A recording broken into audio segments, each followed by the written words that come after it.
C'est pas avec une éolienne qu'on va remplacer le nucléaire. Hein. Mais au fait, une éolienne, ça sert à quoi? Oui, effectivement, il est difficile, voire impossible de comparer la production d'une éolienne par rapport aux 58 réacteurs nucléaires en France, mais pourtant c'est ce qu'il faut essayer de faire. Pour bien comprendre la situation, il y a deux types d'énergie. Il y a les énergies conventionnelles, le pétrole, le charbon, l'uranium pour l'énergie nucléaire, etc.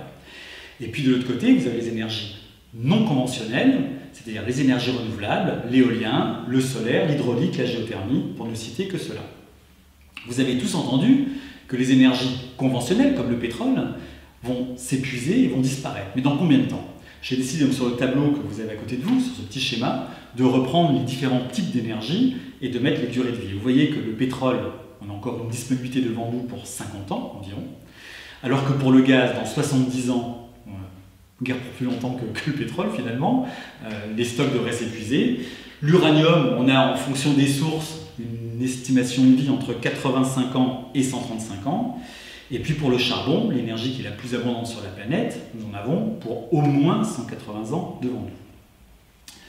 Pourtant, ces chiffres qui peuvent paraître comme ça alarmistes ne doivent pas l'être. Il faut rester très positif parce que les énergies renouvelables vont venir se substituer à ces énergies conventionnelles.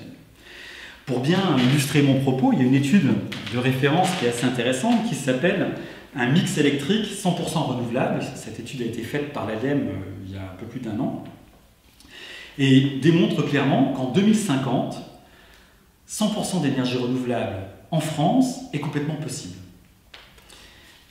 Alors en plus de l'aspect positif de ces 100% d'énergie renouvelable évident pour l'environnement, cette étude montre également que entre 800 et 900 000 emplois seraient créés par le déploiement massif de ces énergies sur le territoire national. Et puis, un aspect très intéressant, c'est que comme l'énergie est produite sur le pays, ça a un impact positif sur la croissance, et puis également un impact positif sur la balance économique de la France, parce qu'on ne dépensera pas nos devises pour acheter du pétrole ou de l'uranium à l'étranger. Mais avec les énergies renouvelables, c'est vraiment possible? On est le 17 avril, il est 17h13, et j'ai été sur un site qui s'appelle electricitymap.org, que je vous invite à consulter et à aller regarder régulièrement, et qui vous donne en temps réel la production par type d'énergie sur l'ensemble de l'Europe, voire l'ensemble de la planète. Vous avez des données bien plus loin également.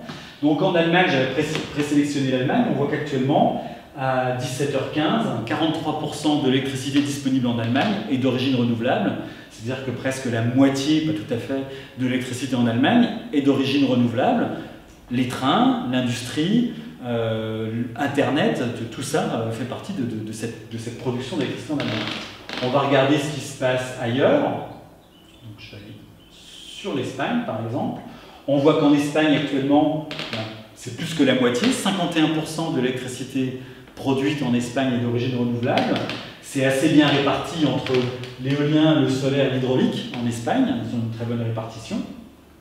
On va regarder ce qui se passe en Angleterre, comme ça on aura tourné un peu autour de la France. On voit qu'actuellement en Angleterre, 48% de l'électricité d'origine renouvelable, avec pour l'Angleterre une très très grosse part d'éolien. Plus de 10 gigawatts actuellement sont produits par l'énergie éolienne en Angleterre. On peut s'imaginer qu'ils ont un métro à Londres qui marche avant aujourd'hui, donc un métro à voile. Et puis que se passe-t-il en France? On va tout simplement cliquer sur la France pour voir ce qui se passe. Voilà, j'y suis.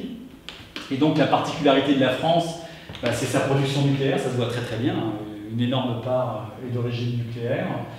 C'est presque les 3/4 de l'électricité qui est d'origine nucléaire en France, avec quand même 26%, un quart de l'électricité qui est produite par l'hydraulique, le solaire et l'éolien. Il fait également très beau en France aujourd'hui. Voilà. Merci, professeur Fabrice.